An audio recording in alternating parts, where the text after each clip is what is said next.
சத்தமா சத்தமா. தேவனுடைய வார்த்தை கேட்க போகிறோம். கவனமா. பைபிள் சொல்லுது, காது உள்ளவன் கேட்கணும். காது இருக்கா? 1க்கு 2 இருக்கு பாஸ்டர். காது உள்ளவன் கேட்கணும். ஏன்னா தேவனுடைய வார்த்தை உன் காதுக்குள்ள போய் இருதயத்தை ஓபன் பண்ணி உள்ள போயிடும். அப்போதான் அற்புதம் நடக்கும். பவுல் பிரசங்கம் பண்ணி கொண்டிருக்கிறார். கர்த்தர் லீதியாளின் இருதயத்தை திறக்கிறார். ஆமென். ரட்சிப்பு உண்டாகிறது. புரியுதா? புரியுதா? அப்போ நீங்க தேவனுடைய வார்த்தை கேட்கும் போது அது உங்களுக்குள்ள கிரியை செய்ய ஆரம்பிக்கும். அதுதான் உங்களுக்கு பலனை கொடுக்கும். உலகத்தில் எவ்வளோ வார்த்தை கேட்கிறோம், அந்த ஒரு வார்த்தையோட நம்ம வாழ்க்கையில மாற்றத்தை உண்டாக்காது. ஆனால் தேவனுடைய வார்த்தை மாத்திரம் நம்ம வாழ்க்கையில 30, 60, 100 பலனை கொண்டு வந்து கொடுக்கும். கைத்தட்டுங்க பார்க்கலாம். நாம் தேவன் கொடுத்த வாக்குத்தத்தமான வசனத்தை எடுத்து வாசிக்கலாம். ஏசாயா 45 அதிகாரம் 2வது வசனம். ஏசாயா 45:2. நான் உனக்கு முன்னே போய், ஆண்டவர் சொல்லுகிறார், நான் உனக்கு முன்னே போய் கோணலானவைகளை செவ்வையாக்குவேன். ஆமென் சொல்லுங்க. ஆமா, இந்த கோணல் என்ற வார்த்தைக்கு குன்று என்றும் போட்டிருக்குது. குன்று போட்டிருக்கு. அப்போ கர்த்தர் சொல்றாரு, நான் உனக்கு முன்னே போவேன். ஆமா, அவர் முன்ன போகணும். நம்ம வாழ்க்கையில எல்லா காரியத்திலும் தேவன் முன்னாடி போயிட்டாருன்னா அந்த காரியம் சக்சஸா முடிஞ்சிடும். ஆமா சொல்லுங்க. ஆமா, தேவன் போகவில்லை என்றால் நம்ம எவ்வளவு பிரயாசம் எடுத்தாலும் அதுல அந்த காரியத்தில் ஜெயமே உண்டாகாது. அதனால்தான் ஆண்டவர் சொல்றாரு, நான் உனக்கு முன்னே போய் கோணலானவைகள் எல்லாம் சபையாக்குவேன். கவனிங்க. அப்போ ஒவ்வொரு மனுஷனுடைய வாழ்க்கையிலும் கோணல்கள் நிறைய இருக்கிறது, குன்றுகள் நிறைய இருக்கு இல்லையா? சொல்லுங்க, உங்க வாழ்க்கையில் சில கோணல் என்னென்ன கோணல்லாம் இருக்கு? கோணல், முதல் கோணல், முற்றும் கோணல் சொல்லுவாங்கல்ல. கோணல்னா என்ன? ஏதோ ஒரு தேவையில்லாத ஒரு பிரச்சனை தான், தேவையில்லாத ஒரு காரியம் கோணல் இல்லையா? அப்போ நம்ம வாழ்க்கையில பாருங்க, தெரிந்தோ தெரியாமலோ பல கோணல்கள் நம்ம வாழ்க்கையில் இருக்குது. ஆமா சொல்லுங்களேன். ஆமா, சமயம் நம்ம எதிர்பார்த்த மாதிரியே நம்ம வாழ்க்கை அமையலாம், அது ஒரு கோணலாம் ஆயிடும் இல்லையா? சமயம் இல்லையா, தேவன் அந்த சரியான விழா எலும்பு சேர்க்கலனா லைஃப் லாங் கோணல். உண்மைதானே? ஆதாமுக்கு ஏற்ற துணை ஏவாள். ஏன்னா ஆதாமுடைய எலும்பில் இருந்தால் ஏவாளை ஆண்டு பிரித்தெடுத்தார். அப்போ அந்த எலும்பில் செட் ஆகல என்ன ஆகும்? என்ன ஆகும்? ஒரு ஆசையினே இருக்கும். கோணல். 100ல எத்தனை குடும்பம் இன்னைக்கு நல்லா இருக்கு?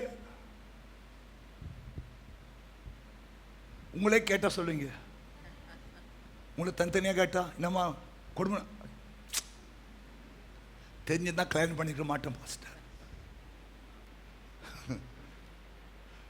இவன் இப்படி இருப்பான், நான் எதிர்பார்க்கல பாஸ்டர் இல்லையா? இப்போ கோணல் தானே அது, கோணல் தானே அது. சுத்தி சுத்தி வந்தான் பாஸ்டர் பின்னாடி, சுத்தி வந்தான் பாஸ்டர் பின்னாடி. நல்லவன் பார்த்து கழுத்தை நீட்டினான் பாஸ்டர். ஐயோ, இன்னைக்கு இரவெல்லாம் உறக்கமே. தாவீது சொல்றாரு, இரவெல்லாம் அழுது படுக்கையை ஈரமாக்கிட்டார். அப்போ ஒரு ஆம்பளை அழுகுறானா? கவனிக்கு, ஒரு ஆம்பளை அழக்கூடாது. ஒரு ஆம்பளை அழுகுறானா இப்போ எவ்வளோ கஷ்டம் இருந்தால் ஒரு ஆம்பளை அழுவான். எனக்கெல்லாம் அவ்வளோ சீக்கிரம் அழ வராது. என்ன பிரச்சனை அவ்வளோ சீக்கிரம் அழ மாட்டேன், ஆனால் அழுவேன். எனக்கு ஒரு இறுதி இருக்கு இல்லையா?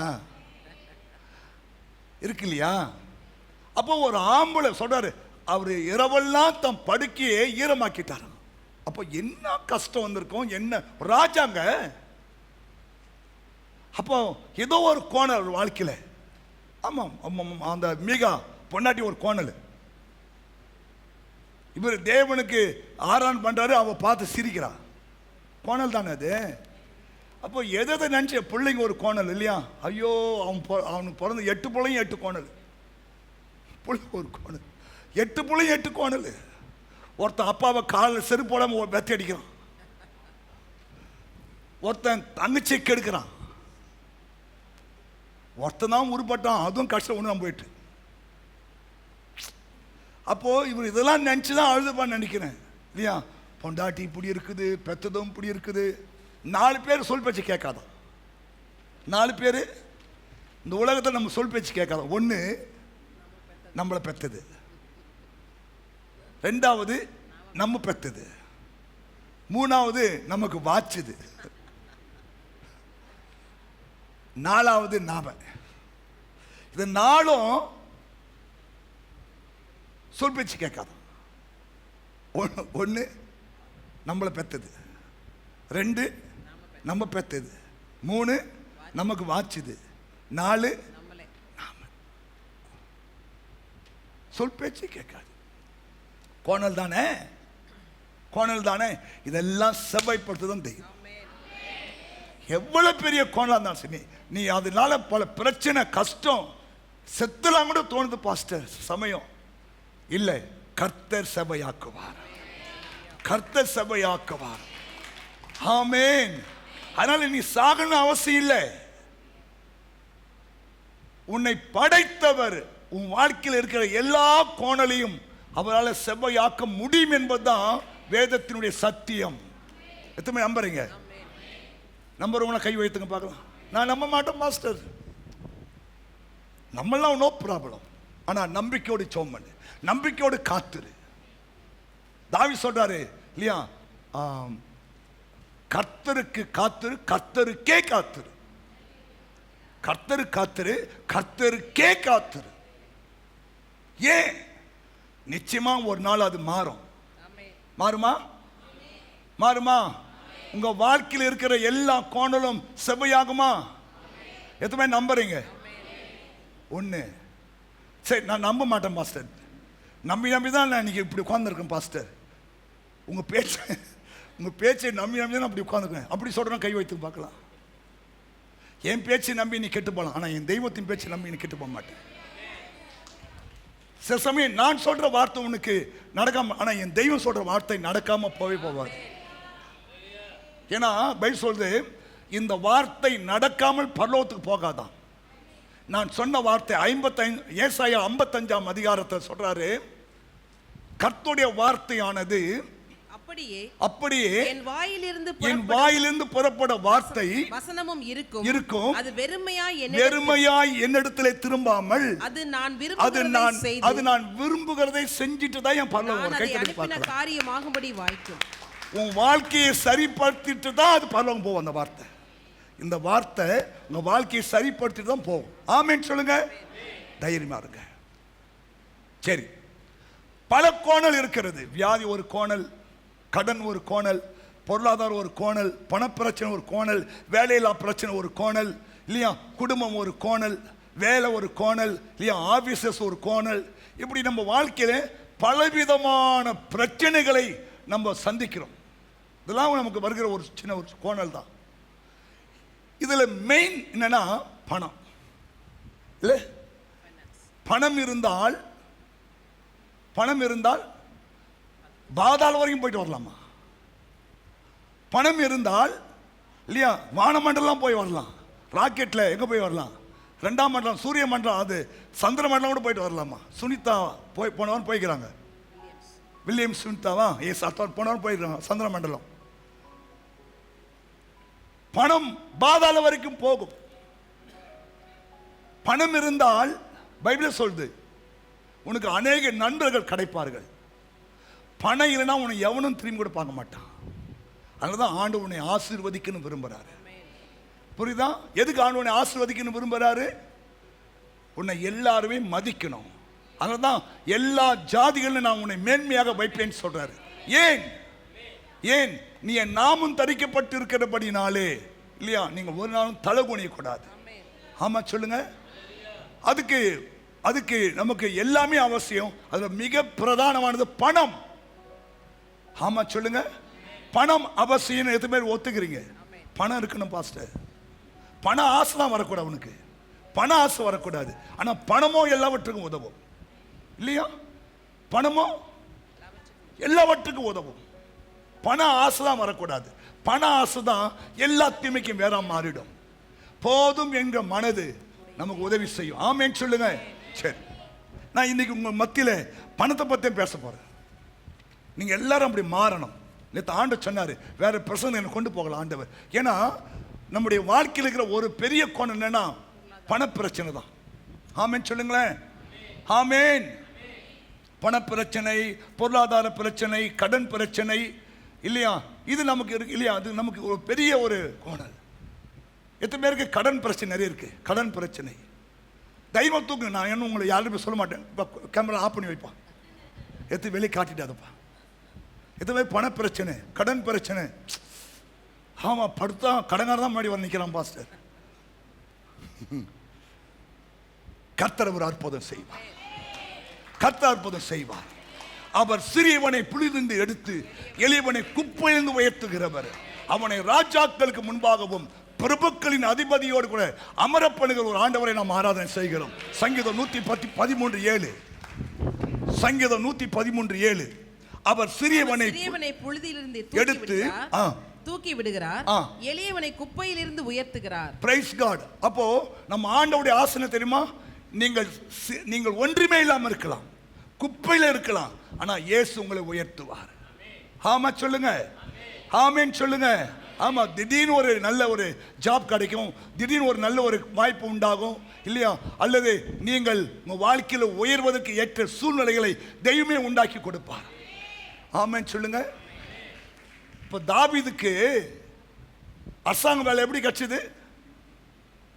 அண்ணமாருங்க போர்ல இருக்காங்க, போடா அண்ணமாருக்கு இந்த பயிர்ல குத்துருவாடான்னு அப்பா என்ன பண்றாரு? அனுப்புறாரு. அந்த சண்டையை பார்க்க போனவனுக்கு பாருங்க ஒரு அதிர்ஷ்டம் கிடைக்குது. ராஜா பொண்ணு அவனுக்கு கட்டி கொடுத்துட்டாங்க. ஆமா, ராஜா பொண்ணை கட்டி கொடுக்குறாங்க, அவனுக்கு அரசாங்க வேலையை ஆண்டு கொடுக்குறாங்க. கைத்தட்டேன். இப்பெல்லாம் டக்குன்னு ஒரு டேர்னிங் பாயிண்ட் உண்டாகும் வாழ்க்கையில். ஒரு டேர்னிங் பாயிண்ட் உண்டாகும். நீ ஏதோ வேடிக்கை பார்க்க போயிருப்ப, அங்க உனக்கு டேர்னிங் பாயிண்ட் உண்டாகிடும். ஆமா சொல்லுங்க. ஆமா, அதான் சொல்ல, நான் வந்ததுக்கு ஒரு முகாந்தரம் இல்லையா? இருக்கு. நீ பிறந்ததுக்கு ஒரு முகாந்தரம் இருக்குது, நீ வாழ்க்கப்பட்டதுக்கு ஒரு முகாந்தரம் இருக்குது, நீ இந்த கோயிலுக்கு வர்றதுக்கு ஒரு முகாந்தரம் இருக்குது. ஆமா சொல்லுங்க. ஏன் ஏன் எல்லாவற்றுக்கும் ஒரு முகாந்தரம் ஆண்டு வச்சிருக்கிறாரு. அது சரியா பயன்படுத்தி கொண்டீனா கர்த்தர் உன்னை ஏற்ற காலத்தில் உயர்த்திடுவார். ஆமா சொல்லுங்களேன். ஸ்தோத்திரம். இந்த சுவிசேஷ புத்தகத்தில் ஆண்டவர் இயேசு பணத்தை குறித்து, ஞானஸ்தானத்தை குறித்து சொல்வதை காட்டிலும் 6 மடங்கு பணத்தை குறித்து ஆண்டவர் சொல்லி இருக்கிறார். சுவிசேஷத்தில், இந்த சுவிசேஷத்தில் 288 முறை பணத்தை குறித்து ஆண்டவர் சொல்லி வைத்திருக்கிறார். ஆமென் சொல்லுங்களேன். இயேசுவின் 39 ஓமைகளிலே 16 ஓமைகள் பணத்தை குறித்து ஆண்டவர் சொல்லி இருக்கிறார். கவனிங்க, தவறாக யோசிக்க கூடாது. பணம் அவசியம் என்பதை இயேசு அறிந்திருக்கிறார். ஆமென் சொல்லுங்களேன். ஹல்லேலூயா. சரி, பணத்தை 2 வழிகளிலே சம்பாதிக்கலாம். பணத்தை ஒன்று வேர்ல்டு, WORLD, வேர்ல்டு, வேர்ல்டு வே, உலகத்தின் வழியாய் பணத்தை சம்பாதிக்கலாம். இன்னொன்று வேர்டு, WORD, வேர்டு, இந்த வசனத்தின் மூலமாய் சம்பாதிக்கலாம். 2 வழியில் தான் பணம் சம்பாதிக்கும். ஒன்று வேர்ல்டு, உலகம், இன்னொன்று வேர்டு, வார்த்தை. 2 வழிகளில் நீங்கள் பணத்தை சம்பாதிக்கலாம். நாம் இதன் வழியாக தான் சம்பாதிக்க வேண்டும், உலகத்தின் வழியாக அல்ல, இது வழியா. ஆமென். சரி, ஓகே. கர்த்தருடைய ஊழியத்துக்கு நம்முடைய பணம் அவசியம், வாழ்க்கைக்கு நம்முடைய பணம் அவசியம், தேவைக்கு பணம் அவசியம். ஹல்லேலூயா. செல்வத்தின் நன்மையையும் வறுமையின் எச்சரிப்பையும் வேதம் சரியாக கூறுகிறது. ஆமென். பணத்தின் நன்மையை வேதம் கூறுகிறது. அதே போல வறுமையின் காரியத்தையும் வேதம் எச்சரிக்கிறது. கவனிங்க, கவனிங்க, இது உங்களுக்கு முக்கியமாக இருக்கும், அவசியமாக இருக்கும். ஆகையால நமக்கு இருக்கிற ஒரு பெரிய கோணல் என்னன்னா இந்த பணப்பிரச்சனை. இதை சரிப்படுத்துவதற்கான காரியமும் பைபிள் ஆண்டு சொல்லியிருக்கிறார். அதில் ஒன்றை நாம் கவனிக்க போகிறோம், வாசிக்கலாம். கவனமாக எல்லாம் நோட்ஸ் பண்ணி எடுத்துக்கோங்க, வீட்டில் போய் தியானம் பண்ணுங்க.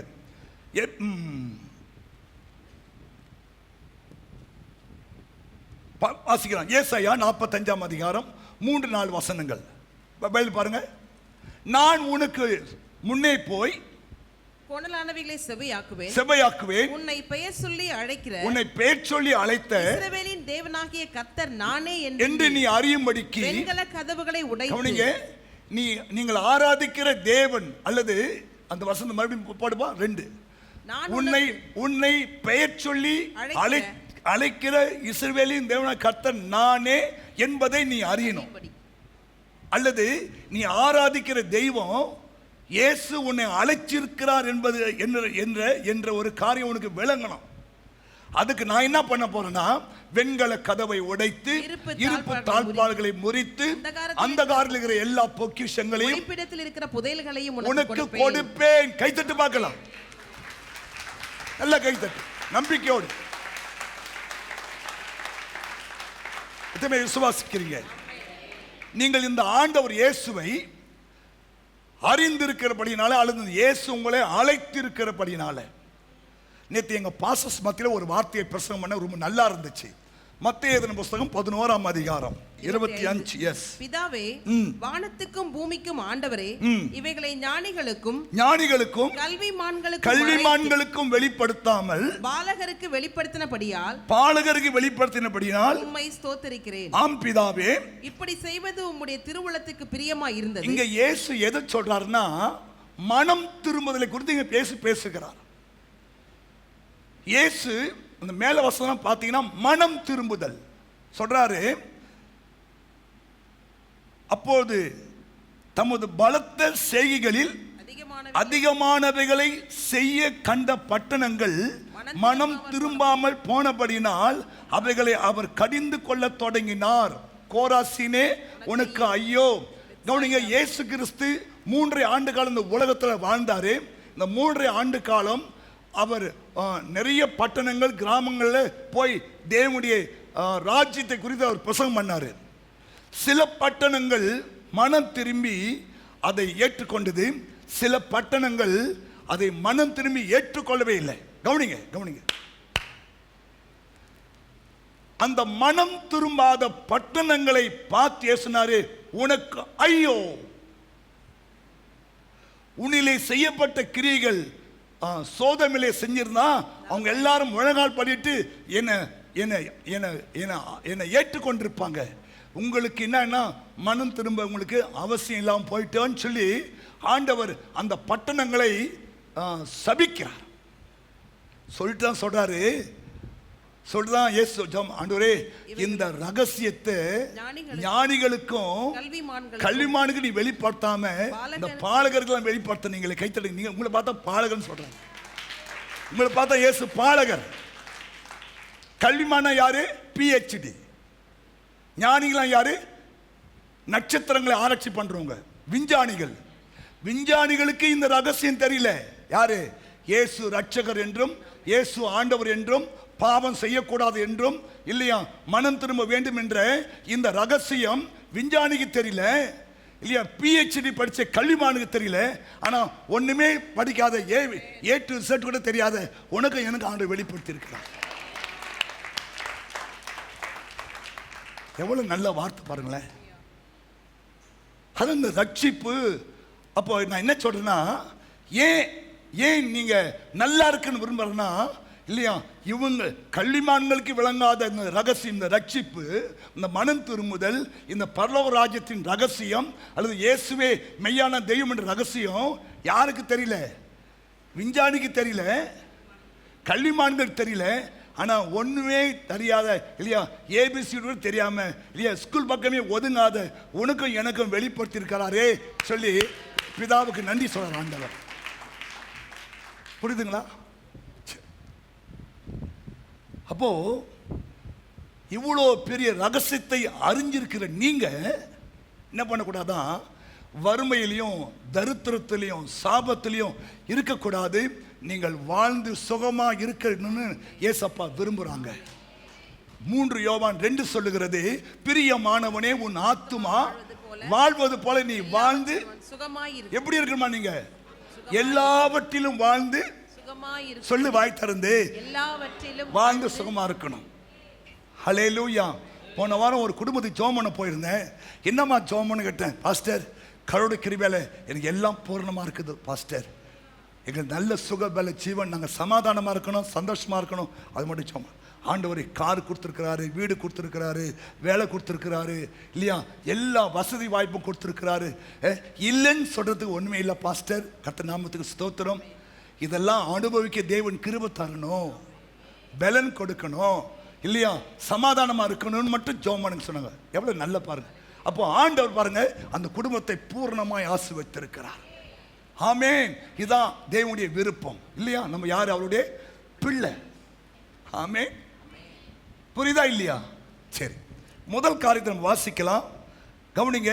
அவன் சொல்ல, இந்த மாசம் உங்களுடைய வெண்கல கதவை உடைத்து இருப்பு தாழ்பாலை முறித்து அந்த காரத்தில் இருக்கிற பொக்கிஷங்கள். கவனிங்க, நம்ம வர வேண்டிய பொக்கிஷம் எங்க தான் இருக்குதா? ஒரு அந்தகாரத்தில் பிசாசு அதை கட்டி வைத்திருக்கிறான். அந்த காலத்து பொக்கிஷங்கள் ஒளிபீடத்தில் இருக்கிற புதையல்கள் உனக்கு நான் தருவேன். நம்புறீங்களா? அப்போ தேவன் கொடுக்கும் போது உங்களுடைய பொருளாதாரத்தில் ஒரு நல்ல முன்னேற்றம் உண்டாகும். ஆமா சொல்லுங்க. உங்க வேலையில ஒரு நல்ல முன்னேற்றம் உண்டாகும். உங்க நிமித்தம் ஆண்டவர் பாருங்க அந்த வேலையை ஆசீர்வதிப்பார் இல்லையா? யோசேப்பு நிமித்தம் அவர் எகிப்து தேசத்தை ஆசீர்வதித்தார். அப்போ உங்க நிமித்தம் நீங்க வேலை செய்யற இடம், கம்பெனி இல்லையா, எதுவாக இருந்தாலும் சரி, தேவன் ஆசீர்வதிப்பார். ஆமா சொல்லுங்க. காலமா ஜோமெண்ட் பண்ணாங்க. பாஸ்டர், நாளைக்கு ஸ்கூல் ஓப்பன் ஆகுது, எங்கள் ஸ்கூலில் ஸ்டூடெண்ட்டே இல்லை பாஸ்டர் இல்லையா, ஸ்டூடெண்ட் இல்லைனா என்னை தூக்கி எங்கன்னா காட்டு தனியில் காட்டுக்கு அனுப்பிச்சிடுவாங்க பாஸ்டர். ஜோமன் நான் சொன்னேன், இயேசுவின் நாமத்தில் ஆண்டவரே நாளைக்கு கூட்டம் கூட்டமாக புது பிள்ளைங்க வரட்டும் ஆண்டவரே. ஆமா புரியுதா?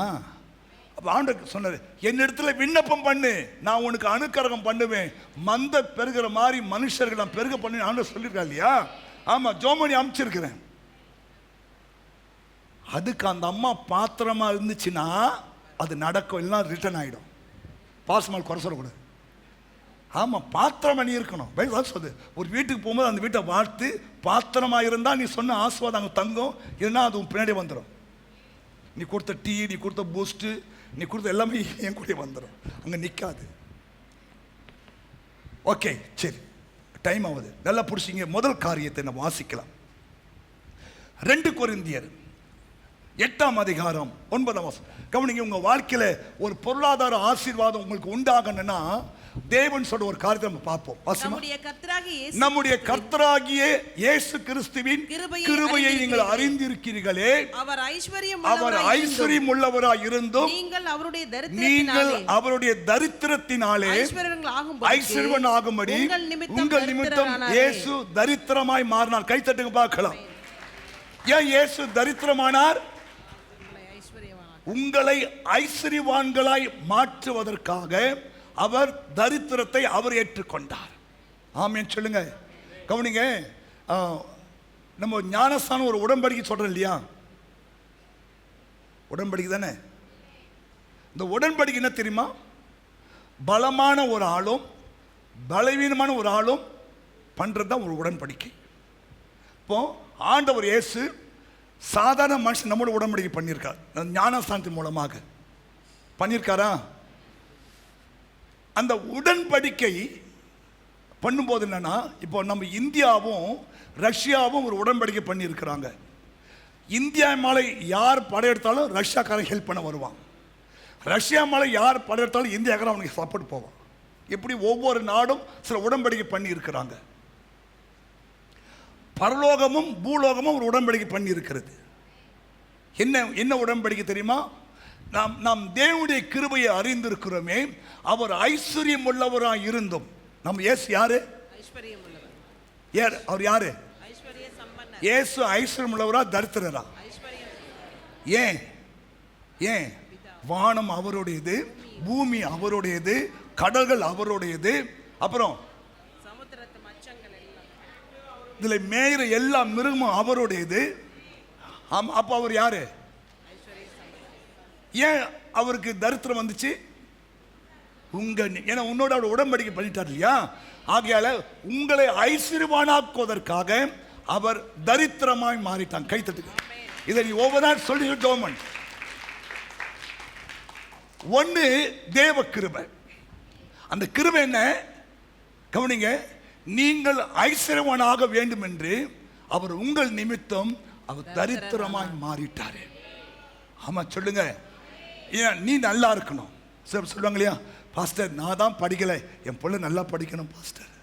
சொல்றமா, நான் தான் நல்லா படிக்கல, என் பிள்ளை நல்லா படிக்கணும், இங்கிலீஷ் மீடியம் படிக்கணும் இல்லையா, இங்கிலீஷில் பிச்சு உதறணும், அதை கேட்டு நான் சந்தோஷப்படணும். இப்போ நம்ம பிள்ளைங்க இங்கிலீஷ் பேசும்போது நான் வேடிப்பான், என் பிள்ளை என்னமா இங்கிலீஷ் பேசுதுப்பா, சந்தோஷப்படுறமா இல்லையா? இதே தான் இயேசு செய்கிற வேலை. நீங்கள் நல்லா இருக்கும் போது அவருமா பரவாயில்லப்பா. அப்போ நீ கவனிங்க, நீ அது பாத்திரமா இருக்கணும். சில ஆள் பாருங்க கொஞ்சம் அததான் இவரு ஜெபம் பண்றாரு. யாரு? சாலமோன் ஜெபம் பண்றாரு. நான் திருடி என் தேவனுடைய நாமத்தை தூஷிக்கூடாத ஆண்டவரே, ஆகையால எனக்கு ஐஸ்வர்யத்தையும் தரித்திரத்தையும் கொடுக்காதீங்க, ஐஸ்வர்யம் கொடுக்காதீங்க, என்ன கொஞ்சம் மிடிலாவே வச்சுங்க ஆண்டவரே. ஏன்னா நான் பரிபூரணம் அடைகிறதுனால், நான் பரிபூர்ணம் அடைவதனால மறுதட்சிடுவாங்க. சில பேர் பாருங்க, ஏன்பா கோயில் வரல, பிஸி பாஸ்டர், பிஸி பாஸ்டர். எப்பா எவ்வளவு பிஸியா இருந்தா கூட கோயில் முடியல பாஸ்டர். அப்போ அவர் கோபம் வராதா? அன்னைக்கு வேலையே வெட்டி இல்லாம ஊரை சுத்தி இந்த ஒண்ணு இல்லையா, கோயில் கூட்டி வந்து ரட்சித்து உன் மேல கிருபை வச்சு இல்லையா, ஏதோ ஒரு 10,000 15,000 சம்பாதிக்க உதவி செஞ்ச போது உன் ரொம்ப பிஸி ஆகிடுறேன். அதான் ஜெபம் பண்றாரு, ஆண்டவரே நான் பரிபூர்ணம் அடையதுனால உன்னை மறுதளிக்க கூடாது. கவனிங்க, மறுதளிக்க கூடாது ஆண்டவரே. நான் சொல்றேன், உனக்கு ஆண்டவர் கோடி கோடியா ரூபாய் கொடுத்தா கூட என்னைக்கும் அந்த என்னது உன் ஸ்டாண்டர்டை நீ காத்துக்கணும். சில பேர் பாருங்க பணம் வந்தா ஆடும் இல்லையா, சில பேர் பாருங்க கொஞ்சம் ஒரு 2 ரூபாய் எக்ஸ்ட்ரா வந்துட்டான் இல்லையா, அவன் என்ன பண்ணுவான், நடுராத்திரியில் விளக்கு புஷம் வாங்கிப்பான், நடுராத்திரி கொலை புஷம் வாங்கிப்பான். என்னப்பா எனக்கு 2,000 எக்ஸ்ட்ரா வந்துட்டு, இருட்டுப்பா தோத்திரம் போட்டு படுத்து தூங்கடா, தூங்க மாட்டேன். பரிபூர்ணம் அடைஞ்சாலும் சரி கர்த்தாவே ஸ்தோத்திரம். ஏன்னா இன்னைக்கு என் பாக்கெட்ல இருக்கிற இந்த ரூபாய் நாளைக்கு அந்த பாக்கெட்டுக்கு போயிடும். அந்த அம்மா பாக்கெட்டு இருக்கிற ரூபாய் நாளைக்கு அந்த அம்மா பாக்கெட்டுக்கு போயிடும். இது நிலையற்றது. அதனால உன் நம்பிக்கை இது மேல வைக்காத, வேலை மேல வைக்காத, பணத்து மேல வைக்காத, சொத்து மேல வைக்காத, இதை கொடுத்த இயேசு மேல வை. கைத்தட்டுங்க. உங்க நம்பிக்கையை பணத்து மேலேயோ வேலை மேலேயோ இல்லையா, சொத்து மேலேயோ சுதந்திரம் மேலே வைக்காம இதெல்லாம் கொடுத்த அந்த தெய்வத்து மேல உன் நம்பிக்கை இருக்குமானால் இல்லையா, நீ என்னாலும் வாழ்ந்து சுகமா இருப்ப. புரிஞ்சுட்டீங்களா? அதான் சொல், தேவனுடைய கிருபை நம்ம அறிஞ்சிருக்கிறோம். அதனாலதான் அவர் சொல்றாரு, சில பேருக்கு ஆண்டவர் ஏன் தெரியுமா கொடுக்க மாட்டாரு, நீ பின்மாற்றமா போயிடுவேன்னு அவர் தெரிஞ்சுதான் கொடுக்க மாட்டாரு. சொல்லுவாங்களே, ஆட்டுக்கு அளந்து, ஏன் ஆட்டுக்கு சின்ன வாள், ஏன் மாட்டுக்கு பெரிய வாள்? சொல்ல, நீங்க ஆட்டை கொஞ்சம் பார்த்துக்கிறீங்களா? சும்மா ஆட்டினே இருக்கும் பாருங்க, பார்த்துக்கிறீங்க நீங்க. ஆனால் மாடு எப்பனா ஒரு மாடு தான், கொசு ஒன்று தான் டக்குன்னு அடிக்கும். இந்த ஆடு பாருங்க சும்மா ஆட்டினே இருக்கும், அதுக்கு மட்டும் கொஞ்சம் பெருவாள் வச்சுருந்தே இருக்கும். சும்மா ஆட்டி டிஸ்டர்ப் பண்ணியிருக்கோம். ஆண்டு பார்த்தா இதுக்கு சின்ன வாள் வைக்கணும், இதுக்கு பெரிய வாள் வைக்கணும். உனக்கு ஏன் ஆண்டு அளந்து வச்சிருக்காரு? முட்டி போடுற புலம்புற, ஆனால் ஒரு ஸ்டாண்டர்ட் மேலே ஏற முடியல, டக்குன்னு இறங்கி உள்ள வந்துடுற. ஏன் தெரியுமா? நீ மேலே ஏற்றினா உன்னை பிடிக்க முடியாது. நீங்க செக்கினா பாஸ் தானே? ஏமா என்னம்மா அன்னைக்கு pastor pastor pastor pastor pastor pastor நீ செக்கினா பாஸ்டர் எங்கேயும் உங்களை பார்த்த மாதிரி. அப்போ என்ன கோபம் வரும், எனக்கே எவ்வளோ கோபம் வருதுன்னா அவங்க எவ்வளோ கோபம் வரும். ஒன்றுமே இல்லாமல் இருந்த உன்னை இல்லையா, இந்த ஊழியக்காரங்க ஜோமணி ஜோமணி ஜோமணி ஏசப்பா வேலை கொடுங்கப்பா, இவ்வளோ கஷ்டப்பட்டு ஜோம் பண்ணி நீங்கள் செக்கினா பாஸ்தானே உங்களை அங்கே பார்த்தோம். அதனால உனக்கு என்ன பண்ணுது, ரொம்ப ஆட்டவாம அளந்தே வச்சிருக்காரு. அதுக்காக சந்தோஷப்படு. எனக்கு மட்டும் கொடுக்க மாட்டேன் தெரியும். ஏம்மா நீ என் கூட இருக்கணுமா, என்னோட தூரம் போயிடுமா கேட்பாரு. நான் உன் கூட தான் இருக்கணும். அந்த ஆட்டோட இரு, அந்த சின்ன வாளோட இரு. கவனிங்க, 10,000 ரூபாய் ஒழுங்கா தசமம் கொடுப்பான், ஆனால் 5,000 தான் கொடுக்க மாட்டான். அதனால ஆண்டவன் 10,000 மேலே உனக்கு ஏற்றதே கிடையாது. ஏன் அதுக்கு மேலே கொடுத்தா 5,000 கோயில் கொடுக்கணும். எப்போ நீயா சம்பாதிச்ச? 1,500 ரூபாய் கோயில் கொடுக்கணும். ஏம்மா நீயா சம்பாதிச்ச? பலன் அவர் கொடுத்தாரா இல்லையா? ஆமா. அப்போ தேவனுடைய கிருபை நம்ம அறிஞ்சிருக்கிறோம். என்ன கிருபை தெரியுமா? பைபிள் உபாகம் சொல்றாரு பாருங்க, உபாகம் 8 சொல்றாரு, உன் தேவனாய கர்த்தர் நினைப்பாயாக. நினைக்கணும் ஆண்டவர் நினைக்கணும். அவரை உன் பிதாக்களுக்கு ஆணையிட்டு கொடுத்த நம்முடைய உடன்படிக்கையை உறுதிப்படுத்தும்படி இந்நாளில் உனக்கு உண்டாயிருக்கிறது போல ஐஸ்வரியத்தை சம்பாதிக்கிறதுக்கான பலனை உனக்கு கொடுக்கிறார். ஐஸ்வர்யம் சம்பாதிக்க யார் உனக்கு பலன் கொடுத்தது? கர்த்தர். யார் பலன் கொடுத்தது? இந்த சொத்து சம்பாதிக்க, இந்த சொகத்தை சம்பாதிக்க யார் உனக்கு பலன் கொடுத்தது? வேலை செய்ய யார் உனக்கு பலன் கொடுத்தது? தெய்வம். ஆமா, அவரை மறந்துடாத. அது அவன் கிருபை எண்ணிப்பார்.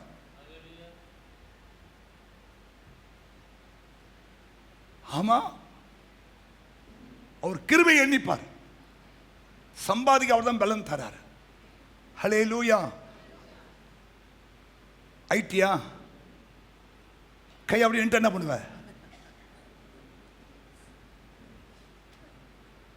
என்னாச்சு? நரம்பு இழுத்துச்சு பாஸ்டர்.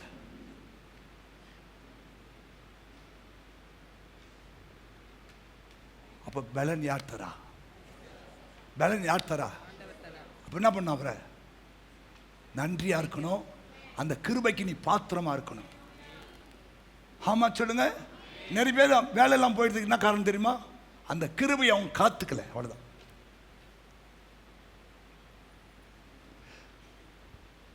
தயவுசெய்து உங்களுக்கு என்ன மாறி தான் சரி, அவரை நினைச்சிரு. சங்கீதக்காரன் தாவீது ஒரு அழகான ஒரு வார்த்தை சொல்றாரு. 138 சங்கீதம் எடுத்துங்களேன். 138 சங்கீதம் எடுங்களேன்.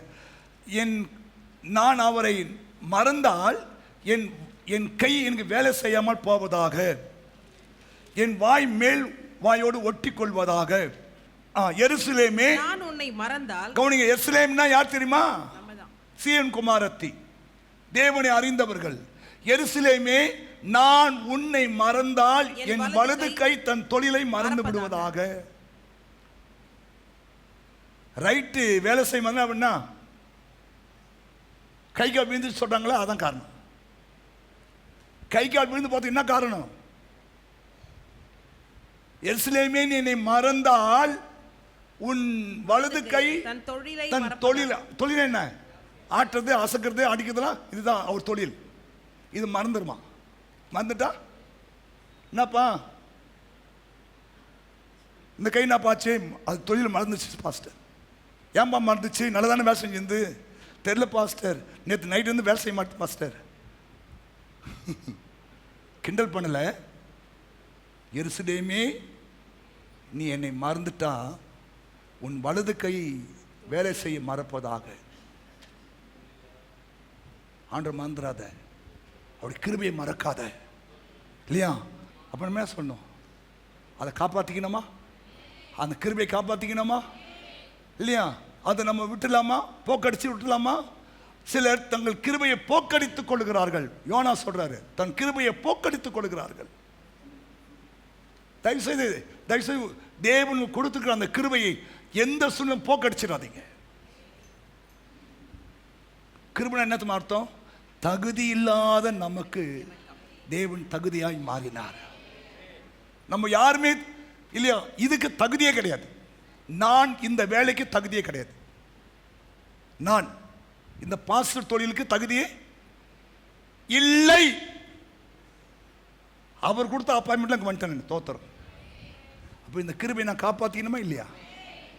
ஆடலாமா, ஆடலாமா, இது வேலை செய்யுமா?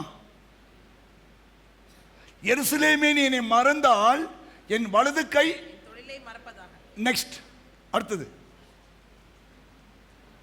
நான் உன்னை நினையாமலும் நான் உம்மை நினையாமலும் எருசலேமை எருசலேமே முக்கியமான மகிழ்ச்சியிலும் அதிகமாக எண்ணாமலும் போனால் என் நாவு என் மேல்வாயோடு ஒட்டிக்கொள்வதாக. நாக்கு ஒட்டினா என்ன ஆகும்? பேச முடியாது.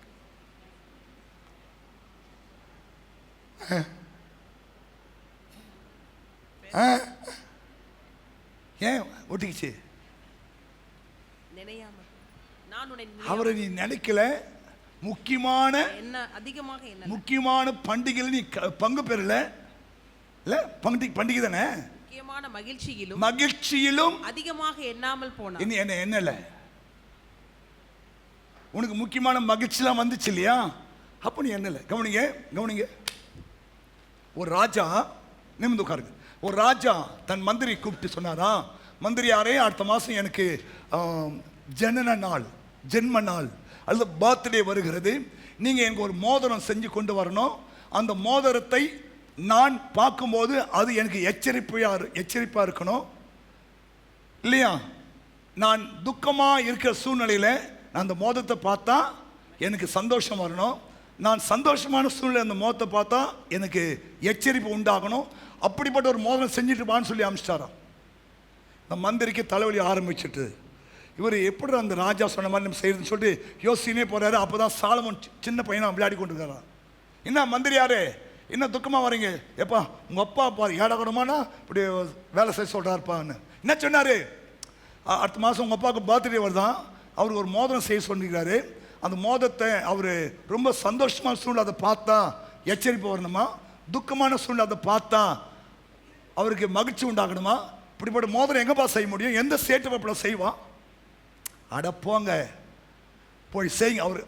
அவர் விரலில் என்ன பண்ணுங்க, அவர் விரல எதுவுமே செஞ்சுட்டு அது மேலே இது நிரந்தரம் அல்லன்னு சொல்லி எழுதி, இது நிரந்தரம், மகிழ்ச்சி நிரந்தரம் அல்ல, சந்தோஷமும் நிரந்தரம் அல்ல, மாறக்கூடியது.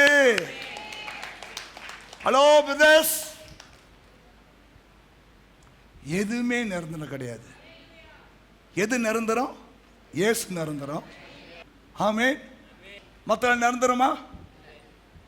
எல்லாம் பாஸ் ஆகினே இருக்கும். ஆமா, புரியுதா? எதுவுமே நமக்கு நிரந்தரம் இல்லை. அதனால என்ன பண்ணாது, எல்லாமே டேக் இட் ஈஸியாக எடுத்துக்கும். ஆமென். கிருபை, இதுதான் கிருபை. நமக்கு தகுதியே இல்லை, கர்த்தர் நம்மளை தகுதிப்படுத்துறாரு இல்லையா? இல்லையா? நீங்கள் ஐஸ்வர்வானங்களாவதற்கான சூழ்நிலையே இல்லை, ஆனால் உங்களை தேவன் ஐஸ்வர்வானம் மாற்றி கொண்டிருக்கிறார். அதான் கிருபை. அதான் சொல்ற, தேவனுடைய கிருபை நாம் அறிந்திருக்கிறோமே. அவர் ஐஸ்வர்யம் உள்ளவராக இருந்தும் உங்களுடைய தரித்திரத்தினாலே நீங்கள் ஐஸ்வர்யனாகும்படி உங்கள் நிமித்தம் அவர் தரித்திரனானாரே. என்ன அழகான வார்த்தையை நல்லா நீங்கள் நிறுத்தி வாசிச்சீங்கன்னா அழுதுருவீங்க நீங்களாம். நமக்காக ஒருத்தர் தரித்திராருன்னா எவ்வளோ பெரிய பாக்கியம் நம்மள. நமக்காக ஒருத்தர் உயிர் கொடுக்குறாருன்னா நம்ம எவ்வளோ பெரிய பாக்கியவான் இல்லை இல்லையா? நமக்காக ஒருத்தர் போராடுறாருன்னா நம்ம எவ்வளோ பெரிய பாக்கியவான்கள்ல. நமக்காக ஒருத்தர் முன்னாடி போறாருன்னா நம்ம எவ்வளோ பெரிய பாக்கியவான் இல்லை, பாக்கியவான் தானே? அதெல்லாம் கிருபை. ஆமாம், கைத்தட்டுங்க அவர் கிருபைக்காக.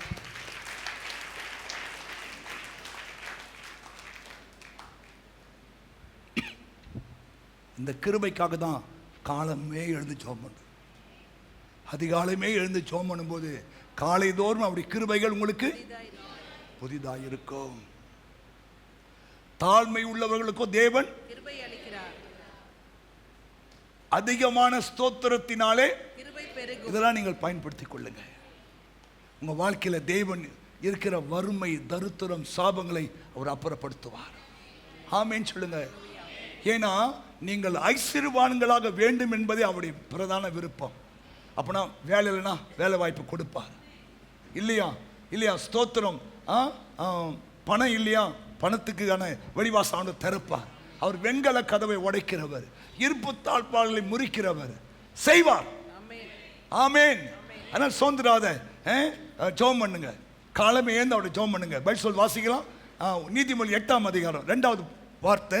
நீதிமொழிகள் 8:18 சொல்லுது, அதிகாலையிலே அவர் அதற்கு சகாயம் பண்ணுவார். சொல் வாசிமா. 8. என்னை சிநேகிக்கிறவர்களை நான் சிநேகிப்பேன், அதிகாலையில் என்னை தேடுகிறவர்கள் என்னை கண்டடைவார்கள்.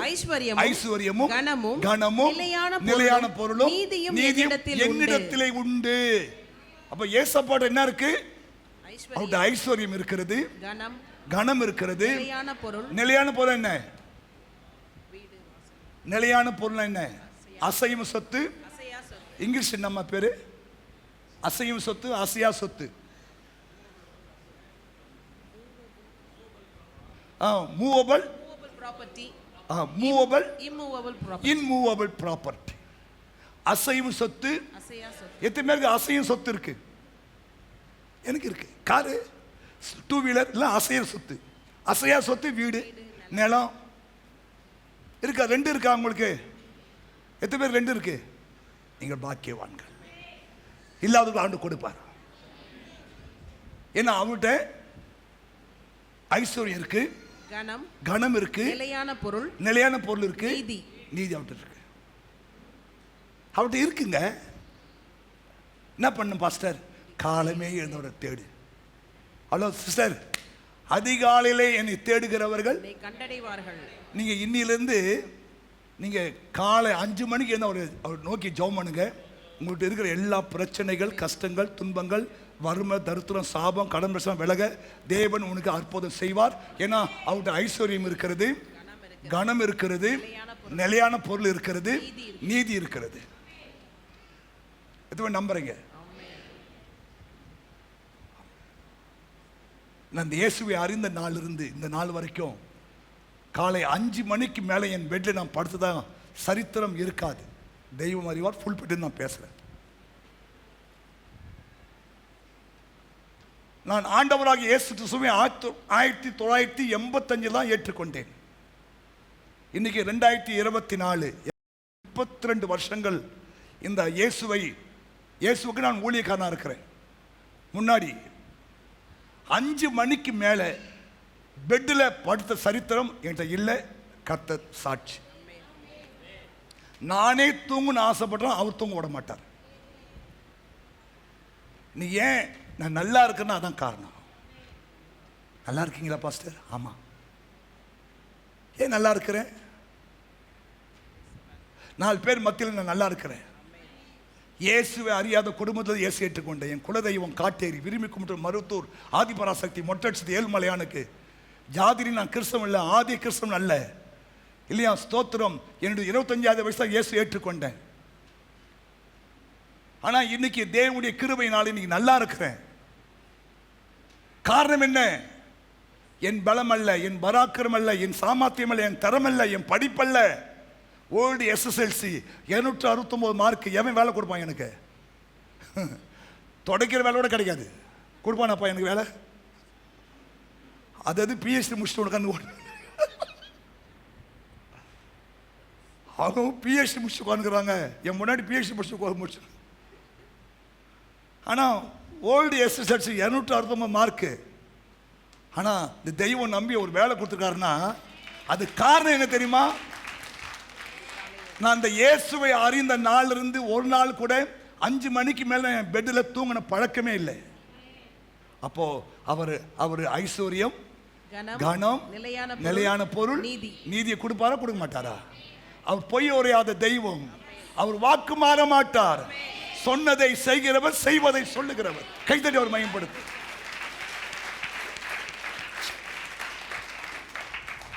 எத்தனை பேருக்கு இந்த பழக்கம் இருக்கு? அதை கேட்காதீங்க பாஸ்டர். உனக்கு தான் வேலை வெட்டி இல்லை, வயசு ஆயிடுச்சு, உன் தூக்கம் வர மாட்டேது. நாங்கள் யங்கர்ஸ் இல்லையா, 12 மணி வரைக்கும் நாங்கள் டிவி சினிமாலாம் பார்த்துட்டு அதுக்கு மேலே பார்த்துட்டு நாங்கள் எப்படி பாஸ் 5 மணிக்கு எழுந்துக்க முடியும்? என்ன வேலை முடிச்சாலும் 10 மணி முடிச்சுட்டு பழு தூங்கு. சில பேர் 12 வரைக்கும் நோண்டி இருக்கும். கண்ணு போயிடும். கை வேலை செய்யாது. ஒரு குழந்தைய போட்டான் போன மாசத்துல, அது இப்படி ஆயிட்டு புள்ள சாப்பிடலன்னு சொல்லி போன கையில் கொடுக்காத. இப்போ பிள்ளைங்க போன கொடுத்தாலும் சாப்பிடுது, குத்து மூஞ்சி மலை.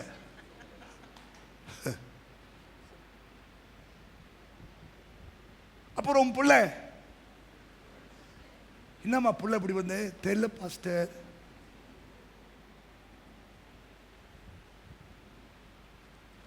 எங்க சாமி ஒரு போன் கேட்டான்னு சொல்லி ஒரு பழைய போனை ரிப்பேர் பண்ணி கையில் கொடுத்துட்டேன்.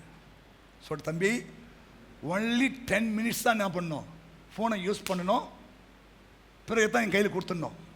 நீ தொடர்ந்து யூஸ் பண்ணால் நான் அந்த ஃபோனை உடச்சிடுவேன். அவங்க தெரியும் நான் உடச்சிடுவேன்னு தெரியும். ஏன்னா ஓங்கி ஒரே அடி அடிச்சு விடுவேன். ஏன்னா பல காரியம் அவனுக்கு முன்னாடி உடச்சிருக்கும். நான் சொல்லிட்டு தம்பி 10 நிமிஷம் தான் என்ன பண்ணணும், நீ தடவணும். அதுக்கு மேலே நீ யூஸ் பண்ணால் என்ன பண்ணுவேன் போனாவே இருக்காது. இவ்வளோ கொடூரமான ஆளா நீ?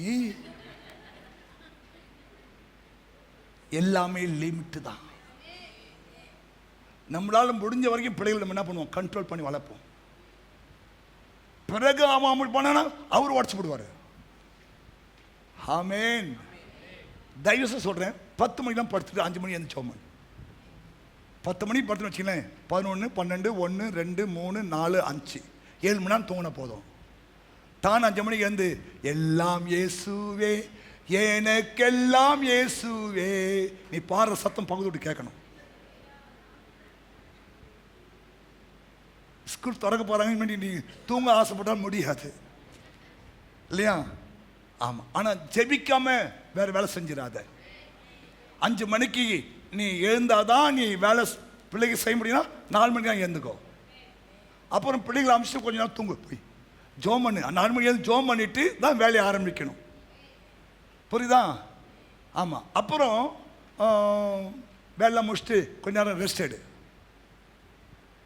5 மணிக்கு வேலை ஆரம்பிக்கணும்னா 4 மணிக்கு வந்து ஜோம் பண்ணு. 6 மணிக்கு வேலை ஆரம்பிக்கணும்னா 5 மணிக்கு வந்து ஜோம் பண்ணு. முடியுமா? நான் சொல்றேன், ஐஸ்வர்யம், கனம், நிலையான பொருள், நீதி இயேசு கையில் இருக்கு. என்னை சிநேகிக்கிறவர்களை நான் சிநேகிப்பேன். அப்படின்னா என்ன? நீ என்னை சிநேகிக்கிற, என் வார்த்தை கீழ்ப்படிஞ்சு என்னை நோக்கி நீ பார்க்கிற, நீ என்னை சிநேகிக்கிறியா, நான் உன்னை சிநேகிப்பேன். அதான் சாமி சொல்றான், என்னை கனம் பண்ணா நான் உன்னை கனம் பண்ணுவேன், என்னை அஷ்ட பண்ணா நீ என்ன பண்ணுவ, அஷ்ட பண்ணிடுவார். புரியுதா? என்னை சிநேகிக்கிறியா, நான் உன்னை சிநேகிப்பேன். ஆமேன். எதுவுமே இயேசு சிநேகிக்கிறீங்க. சிநேகிக்கிற ஆளா இருந்தா என்ன பண்ணு, 5 மணிக்கு மேல பெட்ல படுக்காத. ஒரு தீர்மானம் எடு. பாருங்க, இந்த 6 மாசத்துல உடைய எல்லா பிரச்சனைகளும் கர்த்தர் முடிவு கொண்டு வந்துருவார். ஒரு திறந்த வாசலை உண்டாக்குவார். நீ எதிர்பார்த்து கொண்டிருக்கிற காரியங்கள் கைக்குடி வர ஆரம்பிக்கும் இல்லையா? ஸ்தோத்திரம். வெண்கல கதவுகளை தேவன் உடைத்து, இருப்பு தாழ்பாகளை முறித்து, அந்தகாரத்தில் பொக்கிஷங்களை புதையல்களை கொண்டு வந்து உன் கரத்துல கொடுப்பார். ஆமென். உன் சுகவாழ்வு சீக்கிரமாய் துளிர்க்கும். எத்தனை நம்புறீங்க? இது ஒரு ப்ராபசி யாருக்கோ வருது. உன் சுகவாழ்வு சீக்கிரமாய் துளிர்க்கும். உன் சுகவாழ்வு சீக்கிரமா துளுக்கும். 5 மணிக்கு எழுந்துடும். ஏன்னா என்னை சிநேகிக்கிறவனை நான் சிநேகிப்பேன். பாருங்க, யோசுவா 6ஆம் அதிகாரத்தில் யோசுவா அதிகாலமே எழுந்து அந்த எரிகோ கோட்டையை 7 முறை சுத்தி வந்து ஆர்ப்பரிக்க சொன்னாரு. அவங்க 7 முறை சுத்தி வந்து ஆர்ப்பரிச்ச பிறகு பாருங்க, அந்த கோட்டை இடிந்து விழுந்தது. அப்போ அதிகாலமே எழுந்து என்ன பண்ணு, ஆண்டவரை நோக்கி ஆர்ப்பரி, துதி, ஸ்தோத்திரம் பண்ணு. உனக்கு எதிராக கோட்டெல்லாம் இடிஞ்சு விழும். பாருங்க. வாசிங்க 15. 7ஆம் நாளில் எஸ் அதிகாலமே கிழக்கு வெளுக்கும் போது எழுந்திருந்து அந்த பிரகாரமே பட்டணத்தை 7 தரம் சுற்றி வந்தார்கள். அன்றைய தினத்தில் மாத்திரம் பட்டணத்தை 7 தரம் சுற்றி வந்தார்கள். 7ஆம் தரம் ஆசாரியர்கள் எக்காலங்களை ஊதுகையில் யோசுவா ஜனங்களை நோக்கி, ஆர்ப்பரியுங்கள், பட்டணத்தை கர்த்தர் உங்களுக்கு ஒப்பு கொடுத்தார். இது எப்ப நடக்குது? அதிகாலையில. எப்ப நடக்கு? ஏர்லி மார்னிங் 8 o'clock நடக்குதா? இல்ல, அதிகாலமே நடக்குது. அப்போ கோட்டை இடிந்து விழுகிறது. நான் சொல்லட்டுமா, இந்த 5 மாசம் வாழ்க்கையில இல்லையா எந்த முன்னேற்றமே இல்லாம அப்படியே நிக்கிற அந்த கோட்டையை இந்த 6ஆம் மாசம் துதியாலே வீழ்த்து தள்ளு. ஆமென். துதி, காலை ஏந்து துதி. ஏன்னா பெண்களுக்கு தான் பொறுப்பு உண்டு.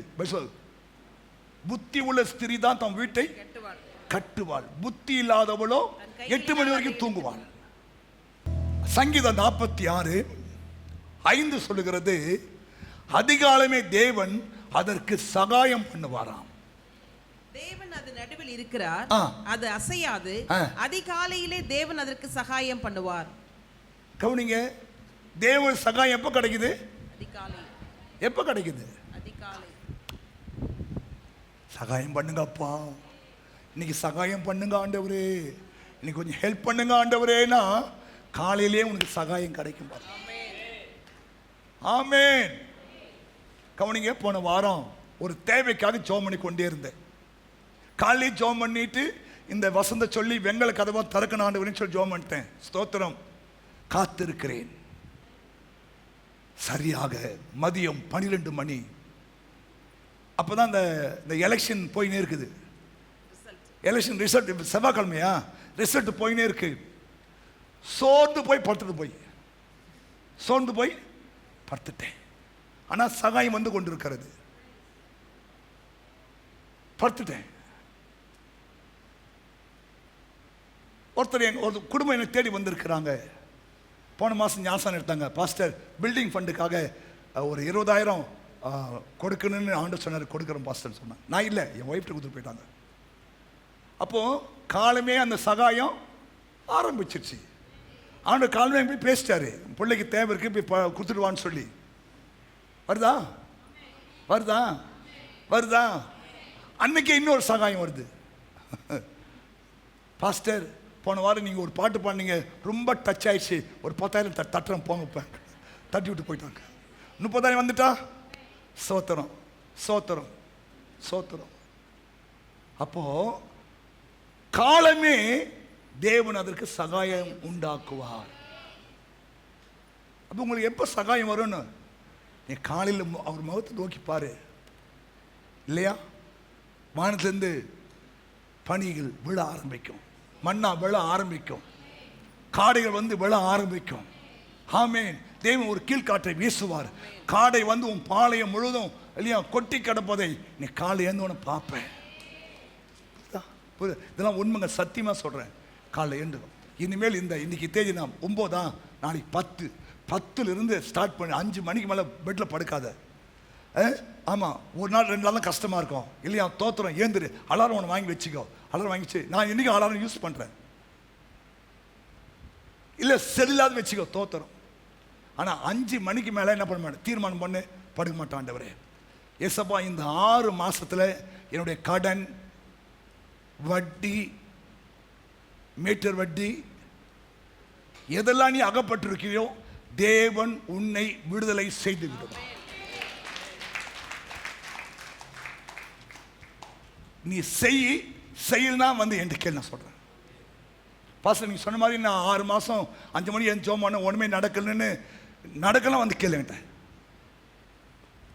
ஆமேன் ஆமேன். ஏன்னா என் தெய்வம் போய் சொல்ல மாட்டார். என்னை சிநேகிக்கிறவர்களை நான் அதிகாலத்தில் என்னை தேடுகிறவர்கள் என்னை கண்டடைவாங்க. ஏசப்பா பார்த்த பிறகு உனக்கு என்னங்க கஷ்டம் இல்லையா? அவரே ஒன்று பார்க்க வந்துட்டாரு, கண்டடைவார்கள். ஆமேன். ஏச பார்க்கணும்னு ஆசைப்பாருல்ல, காலை 5 மணிக்கு ஜெபம் பண்ணு, அவரை கண்டாடவே போயிட்டு போட்டு கண்டாடியவீர்கள். நீங்கள் பார்த்துருக்கீங்களா பாஸ்டர்? அது எனக்கு அவர்கள் ரகசியம் சொல்ல மாட்டேன்.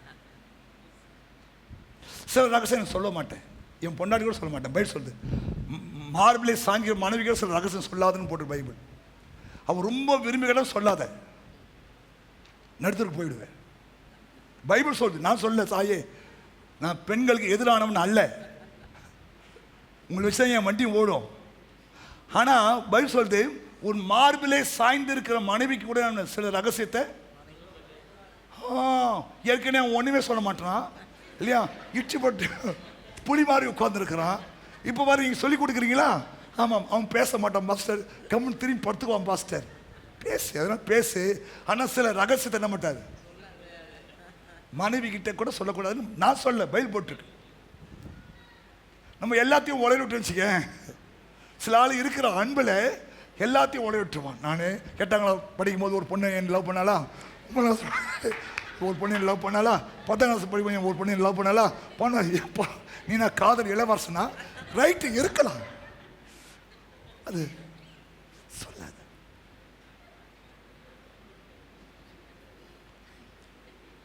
வாழ்க்கை போயிடும். இப்போ கேட்டுக்குவான், நேரம் வரும்போது சொல்லி அடிப்பான். ஏய் நீ அவங்க கூட பேசணும் தாண்டி, ஏய் நீ இவங்க கூட பேசணும் தாண்டி, ஏய் நீ அவங்க கூட சுத்தம் தாண்டி, நீ இவங்க கூட சுத்தம் தாண்டி. சொல்லாத, நீயும் சொல்லாத, உன் மனசுலேயே வச்சு. மரியாள் எல்லா சங்கதியும் தன் மனசுலேயே வச்சுக்கலாம். மரியாதை மாதிரி இரு. இயேசை பற்றி சொல்ற பல தீர்க்கதரிசனம் நம்ம உள்ளத்திலே வச்சுருந்தாங்க, வெளியே சொல்லலை. அதனால் நீங்கள் மரியாள் மாதிரி இருங்க, நீங்கள் வேதத்தின்படி இருங்க. ஆமாம் ஆமாம், நீங்கள் கூட சில ரகசியத்தை சொல்லணும், சிலது என்ன பண்ணணும், உள்ளத்தில் வச்சுக்கணும், அவர்கிட்ட சொல்லிடணும். வெளுத்துதான் பால் சொல்லி உழைச்சுன்னு வச்சுக்க, ஏற்ற சமயத்தில் உனக்கு நேர்த்தியான உதை கிடைக்கும். சொல்லி சொல்லி அடிப்பான், சொல்லி சொல்லி அடிப்பான். ஆமா பாஸ்டர், நான் விவரம் இல்லாமல் சொல்லிட்டேன். அவன் சொல்லி சொல்லி அடிக்கிறான், சாக வரைக்கும் சொல்லி அடி பண்ணுறான். இனிமேல் சொல்லாத.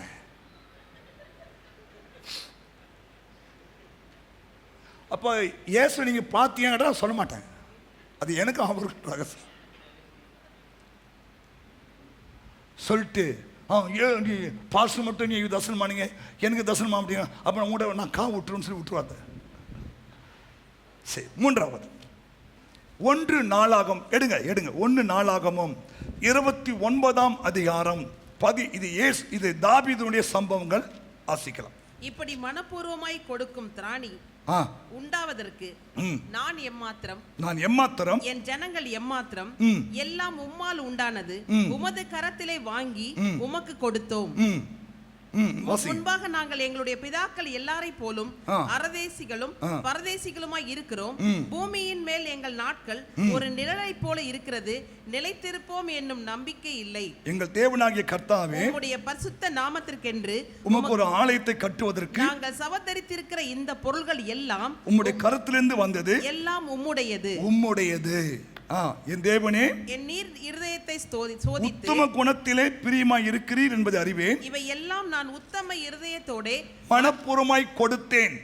இப்போதும் இருக்கிற உம்முடைய ஜனமும் உமக்கு மனப்பூர்வமாய் கொடுக்கிறதை கண்டு சந்தோஷிப்பிக்கிறேன்.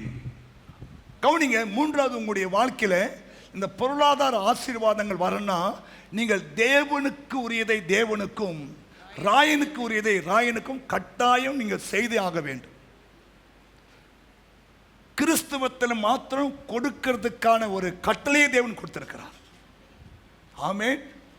அது தசம பாகமா இருக்கலாம், காணிக்கையா இருக்கலாம், ஸ்தோத்திர காணிக்கையா இருக்கலாம், பொருத்தனை காணிக்கையா இருக்கலாம், சபை கட்டுமான பணிக்க காணிக்கையா இருக்கலாம், அல்லது இடம் வாங்க வேண்டிய காணிக்கை என்னமா இருந்தாலும் சரி, நீங்கள் தேவனுக்காய் கொடுக்க வேண்டும் என்பதை, ஏன்னா நம்ம அவர் கருத்தில் தான் வாங்குறோம், அவருக்கு தான் திரும்பி கொடுக்குறோம். நம்ம ஒன்றும் கொண்டு வந்ததில்லை, ஒன்றும் கொண்டு போக போகிறது இல்லை. இந்த உலகத்தில் வாட வரைக்கும் அனுபவிக்கிறதுக்கு தேவன் கிருபை தரார். உண்மைதானே? அவ்வளோதான், அனுபவிக்கலாம், ஆனால் கொண்டு போக முடியாது. எதுவுமே நம்பிக்கை இருக்கு, அனுபவிக்கலாம், அதுக்காக அநியாயமாக சம்பாதிக்காத. போதும் என்ற மனசு தான் போதும், உண்ணவும் ஒடுக்கவும் நமக்கு இருந்தால் போதும் பயில் போட்டிருக்கு இல்லையா? அனுபவிக்க தேவன் கிருபை தரணும் இல்லையா? ஆமா, சில பேர் சம்பாதிப்பான், அனுபவிக்க மாட்டான். தேவனுக்கு நிறைய கொடு, ஊழியம் வளரணும். இந்த 5 வருஷம் நமக்கு ஊழியம் செய்ய ஒரு வாய்ப்பு ஆண்டு ஏற்படுத்தி கொடுத்திருக்கிறார். ஆமென். போன வருஷம்லாம் அவ்வளவு சீக்கிரம் நம்ம ஊழியம் செய்ய முடியாது, சபை கட்ட முடியாது இல்லையா? ஆனா தேவனுடைய கிருபையினால இந்த முறை கர்த்தர் கொஞ்சம் இலகு உண்டாக்கி இருக்கிறார். அதனால நம்ம எங்கெல்லாம் ஒரு கிளை சபை கட்ட முடியுமோ, எங்கெல்லாம் ஒரு ஊழியத்தை ஆரம்பிக்க முடியுமோ, எங்கெல்லாம் போய் ஊழியம் செய்ய முடியுமோ, அந்த ஊழியத்துக்கெல்லாம் நீங்க கொடுத்து ஊழியத்தை தாங்கி ஆகணும். ஆமென் சொல்லுங்க. ஹல்லேலூயா. ஏன்னா பைபிள் சொல்லுது, நம்ம உலகம் சொல்லுவாங்க, இறைக்கிற கனதானங்க சொரக்கம், தானியத்தை கட்டி வைக்காதே ஜனங்கள் சபிப்பார்கள்.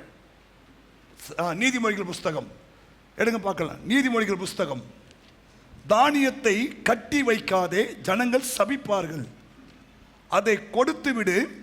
11:26. எஸ், தானியத்தை கட்டி வைக்கிறவனை ஜனங்கள் சபிப்பார்கள். மேலே கூட வாசிங்களாமே. உதார குணமுள்ள வாரி இறைத்தும் விருத்தி அடைவாரும் உண்டு, அதிகமாய் பிசினித்தனம் பண்ணியும். கவனிங்க, அதிகமாய் பிசினித்தனம். கர்த்தருடைய பிள்ளைங்க தயவு செய்து பிசினித்தனம் பண்ணாதீங்க, புரியுதா? ஏன்னா பரலோகத்தின் சட்டமே வாரி இறைக்கணும். தாவீது ராஜா சொல்றாரு, நான் என் சொந்த பணத்திலே பல லட்சக்கணக்கான கோடிக்கணக்கான தங்கத்தை என் தேவனுடைய ஆலயத்துக்கு நான் கொடுத்திருக்கிறேன். ஆமா சொல்லுங்களேன். ஹல்லேலூயா. சாகும்போது கூட பணக்காரன செத்தவர் தாவீது ஒருத்தர் தான். அந்த 29ஆம் அதிகாரம் கடைசி வசனம் சொல்கிறது, அவர் முதிர் வயதிலே தீர்க்காயுசா. 1 நாளாகமும் 29:28. அவன் தீர்க்காயுசும் ஐஸ்வர்யமும் மகிமையும் உள்ளவனாய் நல்ல முதிர் வயதிலே மரணம் அடைந்த பின்பு தன் குமாரனாகிய சாலமோன் அவன் ஸ்தானத்திலே அரசாண்டான். அப்போ சாகும்போது ரிச்மேனா செத்தவர் தாவீது ஒருத்தர். ஏன்? அவர் தேவனுடைய ஆலயத்தின் மேல் இருந்த வாஞ்சையினாலே இல்லையா, அவர் கோடிக்கணக்கான தங்கங்களை அள்ளி கொடுத்தார். ஆமென் சொல்லுங்க. ஹல்லேலூயா. தங்கம் மேல தான் ஏறி போச்சு பாஸ்டர், எப்படி கொடுக்க முடியும் pastor? No no no no. தங்கம் கேட்டால் தங்கத்தை கொடுக்கணும் ஆண்டவருக்கு, வெள்ளி கேட்டால் வெள்ளியை கொடுக்கணும், வைரத்தை கேட்டால் வைரத்தை கொடுக்கணும். ஆமா சொல்லுங்களேன். ஆமென் சொல்லுங்களேன். ஏன்னா அதை நீ கட்டி வைத்தால் ஜனங்கள் உன்னை சபிப்பார்கள், வாரி இறைத்தால் விருத்தி அடைவே. அதிகமாய் உலகம் என்ன சொல்லும்? ஏய், கொடுத்து ஓட்டாண்டி ஆயிடாத, அது உலகம். ஆனா பைபிள் சட்டம் என்ன? வாரி அறை. உலகம் என்ன? உலகம் என்ன சொல்லும்? ரொம்ப பண்ணாதடா, ரொம்ப கொடுத்துட்டுனா ஒண்ணு இல்லாம போயிடுவேன். ஆனா பைபிள் சட்டம் என்ன? இறைக்கிற கிணறு தான்ப்பா சொரக்கம். உண்மை சொல்றேன், நாங்களாம் இதை செய்து கொண்டிருக்கிறோம், செய்தோம். அதனால்தான் கர்த்தர் இந்த நாள் வரைக்கும் குறைவில்லாமல் கிருபையை நடத்துகிறார். ஆமா சொல்லுங்க. ஆமா. ஏன்னா தேவனுடையதை நாம் தேவனுக்காய் கொடுக்க வேண்டும். அதுவும் பைபிள் சொல்லுது, உங்கள் சக்திக்கு தக்கதாய் கொடுக்க வேண்டுமா. இங்க தான் தப்பு பண்ணிருந்தோம். நம்ம என்ன பண்றோம்? தப்பு பண்றதுமா, நம்முடைய சக்தி என்ன? சக்தினா என்ன? நம்முடைய டிஜினிட்டி, திராணி. இப்போ நீங்க ஒரு கல்யாணத்துக்கு போறீங்க, உங்க சக்திக்கு பிறகு ஏது 101 ரூபா கொண்டு வந்துட்டு போய் நம்ம 101, 201, 301. அன்னைக்கு ஒரு அம்மா தசமா போட்டுருந்து 2289. ஏமா ஒரு 11 ரூபா போட்டு 300 தான் ஆக்க வேண்டியது தானே? அது உண்மையாக செய்து நானா நினைக்கிறேன்னா, யாரு கொடுக்குற? இல்லை பாஸ்டர், எனக்கு 2289 ரூபா தான் தசம். ரைட்டு, தோத்துறோம். ஏன் ஒரு 11 ரூபா போட்டால் அவர்லாம் பிரச்சனை ஆகிடும், இல்லை நீ பிரச்சனை ஆகிடு. ரவுண்ட் பண்ணு. கடைக்கு போனா, சார் கொஞ்சம் ரவுண்ட் பண்ணுங்க சார்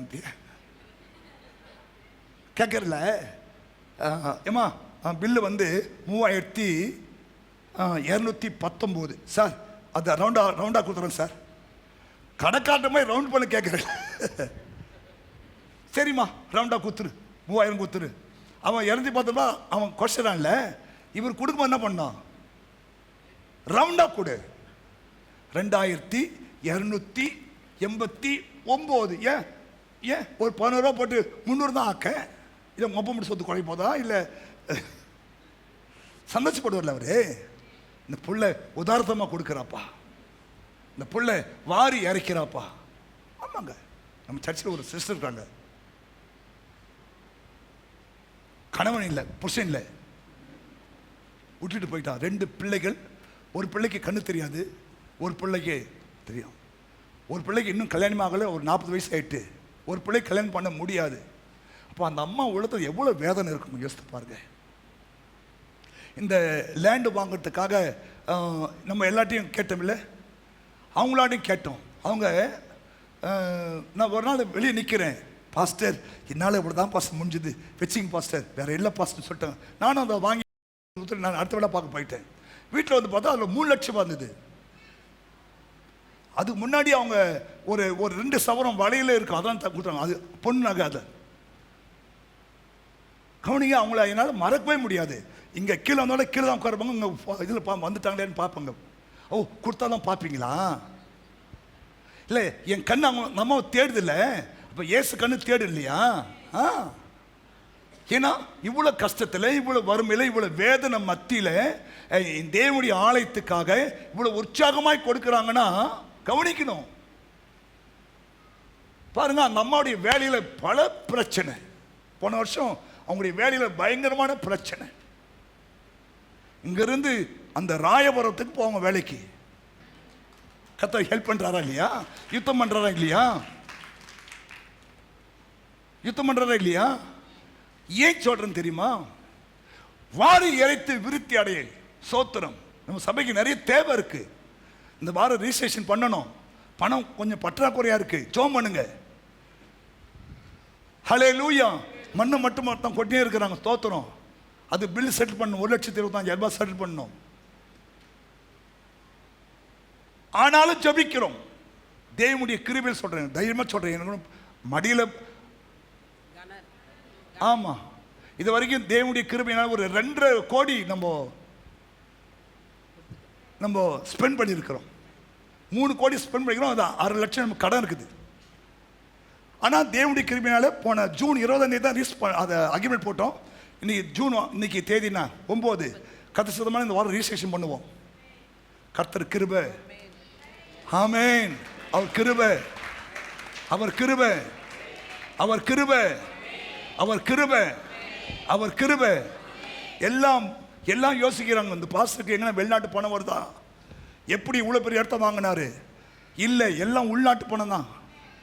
ஆமென். ஏன் இதை சொல்றேன் தெரியுமா? முதல்ல நான் விதைக்க கற்றுக்கொண்டேன், அதனால கர்த்தர் உங்களை விதைக்க வைக்கிறார். ஆமா சொல்லுங்க, இதெல்லாம் உங்க பணம் தான். ஆமென் சொல்லுங்க. அதான் இவ்வளவு பெரிய ஆசீர்வாதம் நமக்கு. ஹல்லேலூயா, ஸ்தோத்திரம். ஆனா ஒரு காலத்துல ஒரு அடி நிலம் இல்லாம இந்த செங்கப்பட்டுக்கு ஊழியத்துக்கு வந்தேன் நான். ஊழியத்துக்கு வரும்போது 92ல் ஒரு அடி நிலம் கிடையாது சர்ச்சுக்குன்னு. ஆனாலும் ஸ்தோத்திரம், என்னை அழைத்தவர் உண்மை உள்ளவர், நான் வழிபடும் தெய்வம் உண்மை உள்ளவர், நான் ஆராதிக்கிற இயேசு உண்மை உள்ளவர். இந்த செங்கப்பட்டுக்கு வரும்போது 92ல் ஒரு அடி நிலம் கிடையாது. ஆனால் தேவனுடைய கிருபையினாலே இன்னைக்கு ஏறக்குறைய ஒரு 67 சென்டோ 70 சென்டோ நமக்கு தேவன் கிருபையை கொடுத்திருக்கிறார். கர்த்தர் நாமத்துக்கு மகிமை உண்டாகட்டும். ஆமென். அவர் கொடுத்தது. ஏன்? நான் கொடுக்க கற்றுக்கொண்டேன், நான் கொடுக்க கற்றுக்கொண்டேன். நான் தேவனுக்காய் உதாரணமாய் கொடுக்க கற்றுக்கொண்டேன். கணக்கே பார்க்க மாட்டேன். கர்த்தருடைய கிருபையா சொல்றேன். ஆரம்ப நாட்களில் நான் 19 ஊழியம் செய்வேன். இந்த வீட்டில் கொண்டு காணி கொண்டு போய் அந்த வீட்டை கொடுத்து போயிடுவேன். ஏன்னா அப்போ விசுவாசி அவ்வளோ கஷ்டத்துனாங்க. இந்த வீட்டில் ஒரு காணி கொடுக்குறாங்களா, அந்த வீட்டை கொடுப்பேன். அந்த வீட்டை காணி கொடுக்குறாங்களா, அந்த வீட்டை போய் கொடுப்பேன். அந்த வீட்டை காணி கொடுக்குறாங்களா, அந்த வீட்டை போய் கொடுப்பேன். அங்கே கொடுக்குறாங்களா, இங்கே கொடுப்பேன். இப்போ அவங்களாம் ரட்சிக்கப்பட்டு இப்போ அவங்களாம் எனக்கு திருப்பி கொடுக்குறாங்க. அது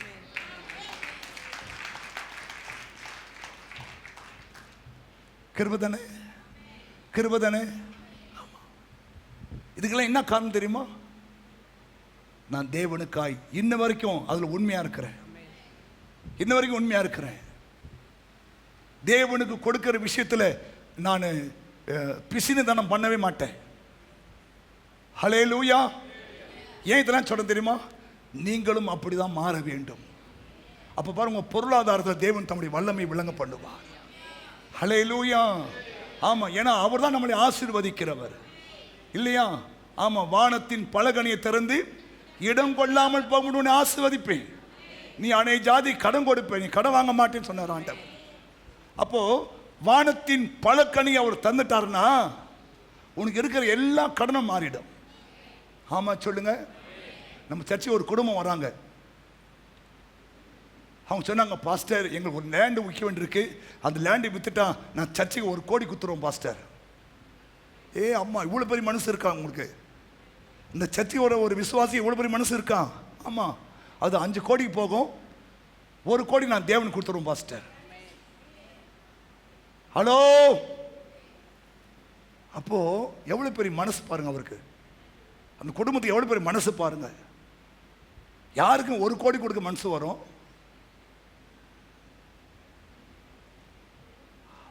ஏழை குடும்பம் தான்.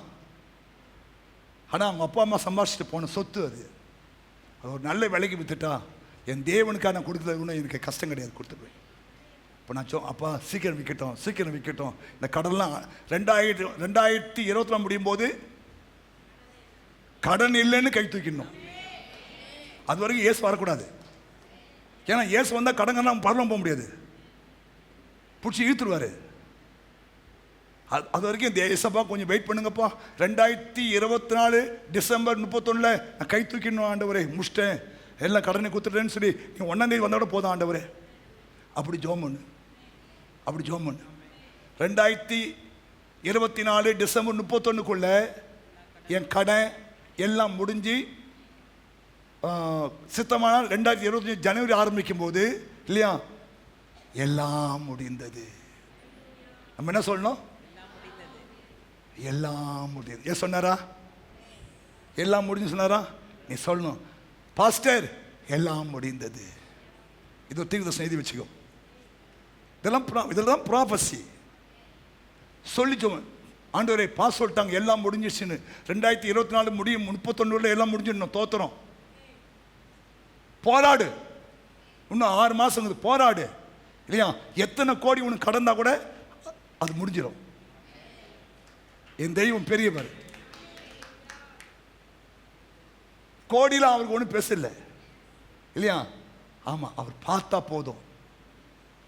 அவர் உன்னை பார்த்தா போதும். ஆமா, நம்மளால ஏந்திக்கலாமா? மணி 8. இன்னும் 3 பாயிண்ட் இருக்குது உன் கடனை அடைக்கிறதுக்கு. 1 கிருபை, 2 ஜெபம், 3 நம்ம கொடுக்கிறது.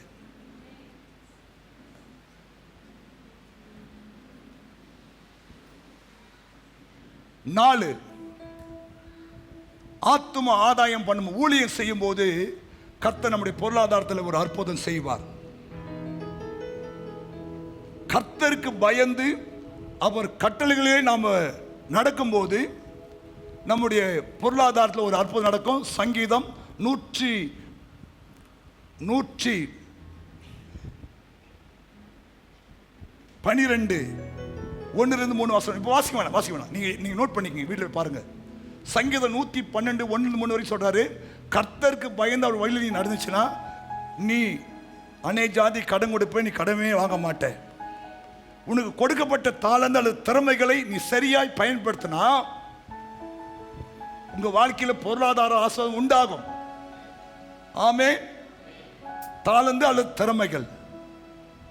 ஆமா சொல்லுங்க. நிறைய பேருக்கு டேலண்ட் இருக்கு, ஆனால் சரியா பயன்படுத்தலை நீங்க. அதெல்லாம் இன்னைக்கு கஷ்டத்தை உட்கார்ந்துருக்கிறேன்.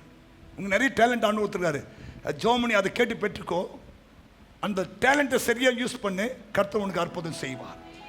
ஆமேன்னு சொல்லுங்க. ஆமா, ஜெபம் தேவன் கொடுப்பது. இதை செஞ்சீங்கன்னா இந்த மாசத்துல வெங்கல கதவை திறந்து இருப்பு தாழ்பால்களை முறித்து அந்த காலத்தில் இருக்கிற எல்லா பொக்கிஷங்களையும் ஒளிபீடத்தில் உள்ள புதையலையும் நான் உனக்கு தருவேன் ஆண்டு சொல்லி இருக்கிறார். கை உயர்த்தி கேளுங்க. ஏசப்பா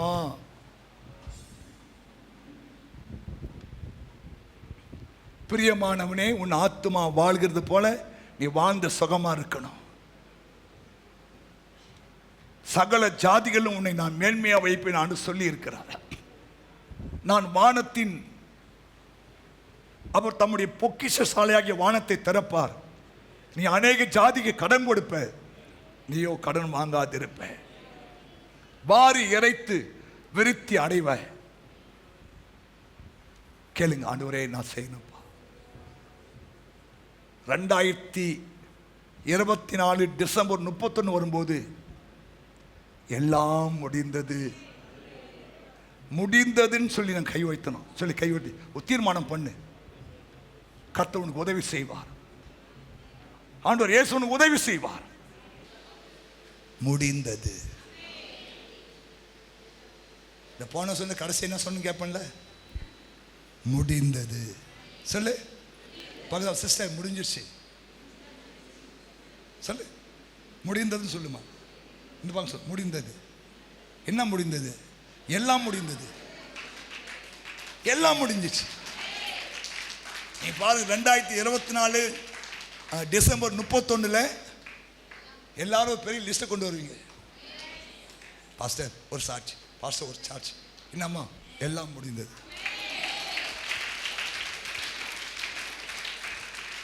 நீங்க சொல்லும் போது எனக்கு 10 லட்சமா இருந்தது பாஸ்டர். இன்னைக்கு எல்லாம் கட்சி முடிச்சிட்டேன் பாஸ்டர். எனக்கு 1 கோடி இருந்தது பாஸ்டர், முடிச்சிட்டேன் பாஸ்டர். எப்படி முடிச்சுமா? நீங்க சொன்ன அந்த இதை ஃபாலோ பண்ண பாஸ்டர். என்ன ஃபாலோ பண்ணீங்க? காலமே ஜெபம் பண்ண ஆரம்பித்தேன். தேவனுக்கு உற்சாகமாய் கொடுக்க ஆரம்பித்தேன் இல்லையா? கர்த்தருக்கு பயந்து அவர் கட்டளை கீழ்ப்படிய ஆரம்பித்தேன் இல்லையா? ஸ்தோத்திரம், ஜெபிக்க ஆரம்பித்தேன். ஆமேன். எல்லாம் நீங்கள் சொன்ன மாதிரி செஞ்சேன் பாஸ்டர். எல்லாம் முடிஞ்சிருச்சு பாஸ்டர். இது ஒரு ப்ராப்பர்சி உனக்கு. நம்பனா நம்பு, நம்பலாம் போயினே இரு. நம்புறவங்களுக்கு இந்த வருஷம் அற்புதம். ஏன்? ஆராய்ந்து முடியாத பெரிய காரியங்களையும் அதிசயத்தை தெய்வம் செய்வான். வேலை இல்லையா? வேலை வாய்ப்பு உண்டாகும். வேலையில் ப்ரமோஷன் உண்டாகும்.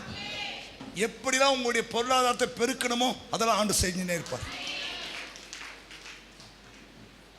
நீ மாத்திரம் தோத்திரம் போட்டுக்கின்னு தேவனுடைய வார்த்தை கீழ்ப்படிஞ்சிட்டு இல்லையா? ஸ்தோத்திரம், நீ சந்தோஷமா இருந்தீன்னா அவர் செய்து கொண்டே இருப்பார். தாவீது சாகர வரைக்கும் ஐஸ்வர்யமும் தீர்க்காயுசா இருந்தான் போட்டிருக்கு. உங்களுக்கு வேணுமல்ல? எல்லாம் ஜெபம் பண்ணலாமா? கண்ணை மூடுங்க, கை உயர்த்துங்க. பரலோக பிதாவே, உம்முடைய குமாரன் இயேசுவின் நாமத்தில் உம்மை நோக்கி பார்க்கிறோம். இந்த மனமகிழ்ச்சியான இந்த நல்ல மத்திய வேலைக்காக ஜெபம் பண்றப்பா. நீர் கொண்டு வந்த பிள்ளைகளுக்காய் நன்றி ஆண்டவரே. வெண்கல கதவை உடைத்து இருப்பு தாழ்பாலை முறித்து அந்த காலத்தில் இருக்கிற எல்லா பொக்கிஷங்களையும் புதையலையும் தருவேன் சொன்ன வார்த்தைப்படி இந்த 2வது ஆராதனைக்கு வந்திருக்கிறேன். முதல் ஆராதனைக்கு வந்த பிள்ளைகளுக்கெல்லாம் ஐயா ஒரு நல்ல ஒரு பொருளாதார ஆசீர்வாதத்தை என் தேவன் தரும்படியாக ஜெபிக்கிறேன். எங்கள் திருசபையார் ஆண்டவரே பொருளாதாரத்தில் நல்ல ஒரு பொசிஷனில் வரணும் ஆண்டவரே. இயேசுவின் நாமத்தில் வறுமை, தரித்திரம், சாபம் ஆண்டவரே கர்த்தாவே எல்லாம் இயேசுவின் நாமத்தில் விலகட்டும் ஆண்டவரே. கடன் பிரச்சனை மாறட்டும் ஆண்டவரே. இயேசுவே ஐயா, நீர் நல்ல பொக்கிஷசாலியாகி வானத்தை திறக்கும்படியா நான் ஜெபம் பண்றேன் ஆண்டவரே. இயேசுவே அநேக ஜாதிக்கு இவங்க கடன் கொடுக்கணும் ஆண்டவரே. அப்பா ஸ்தோத்திரம், ஸ்தோத்திரம். விசேஷமாக ஆண்டவரே ஸ்தோத்திரம், இந்த பிள்ளைகள் இந்த ஆண்டை முடிக்கும் போது அப்பா நீ சொன்னபடியே எல்லாம் முடிந்தது என்று அந்த வசனம் நிறைவேற முடியாது ஜெபம் பண்றப்பா. இன்னும் 6 மாசத்துல ஆண்டவரே எல்லாமே இந்த சபைக்கு வருகிற எல்லா மக்களுடைய ஐயா பிரச்சனைகள், கடன் பிரச்சனைகள், பொருளாதார குறைவெல்லாம் முடிந்து அவர்கள் 2025 சித்தமானால் அவர்கள் ஜெயமாய் வெற்றிகரமாய் அந்த ஆண்டை ஆரம்பிக்க தேவன் அனுக்கிரகம் பண்ணும்படியா ஜெபிக்கிறப்பா. என் தேவன் தம்முடைய மகிமையின் ஐஸ்வர்யத்தின்படியே ஆம்பா எங்கள் சபைக்கு வர மக்களுடைய குறைவெல்லாம் நிறைவாக்க வேண்டுமா நான் ஜெபிக்கிறேன். என் தேவன் தம்முடைய மகிமையின் ஐஸ்வர்யத்தின்படியே எங்கள் திருசபைக்கு வருகிற எல்லாருடைய குறைகளையும் நிறைவாக்க வேண்டுமாய் இயேசு கிறிஸ்து நாமத்தில் ஜெபிக்கிறோம். அற்புதம் நடக்கட்டும். மாறாவின் தண்ணீர் மதுரமாய் மாறட்டும். தண்ணீர் திராட்சரசமாய் மாறட்டும்.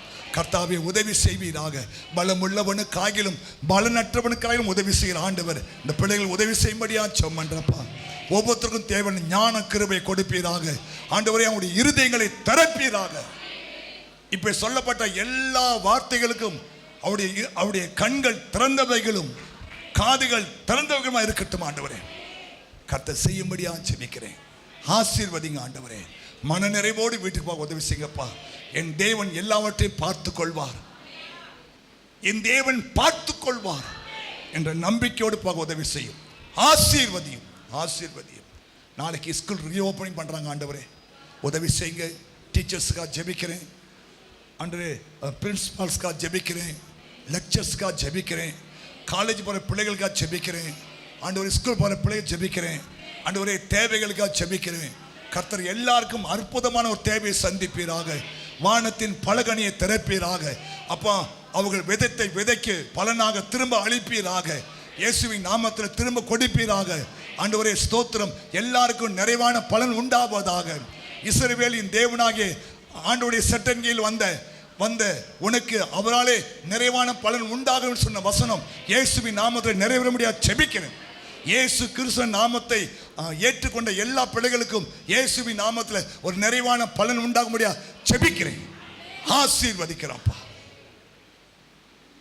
புறப்பட்டு போகிறார்கள், தூதரை கூட அனுப்புங்க. சுகபத்திரமான பிரயாணத்தை வாக்கிய பண்ணும். ஆசீர்வதியும். ஆண்டவராகிய இயேசு மூலம் ஜெபிக்கிறோம் நல்ல பிதாவே.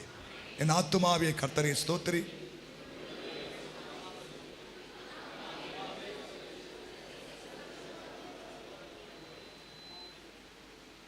நம்முடைய பிதாவாகிய தேவனுடைய அன்பும் கர்த்தராகிய இயேசு கிறிஸ்துவின் கிருபையும் பரிசுத்த ஆவியானுடைய ஐக்கியமும் இப்போதும் எப்போதும் சதா காலமும் அவருடைய வருகை மட்டும் நம்மை காத்துக்கொள்வாராக. கர்த்தர் உன்னை ஆசீர்வதித்து உன்னை காக்க கடவர். கர்த்தர் தம்முடைய முகத்தை உன்மேல் பிரகாசிக்க பண்ணி உன்மேல் கிருபையா இருக்க கடவர். கர்த்தர் தம்முடைய முகத்தை உன்மேல் பிரசன்னமாக்கி உனக்கு சமாதானம் கட்டளையிட கடவர் என்பதே. ஆமென். ஹல்லேலூயா.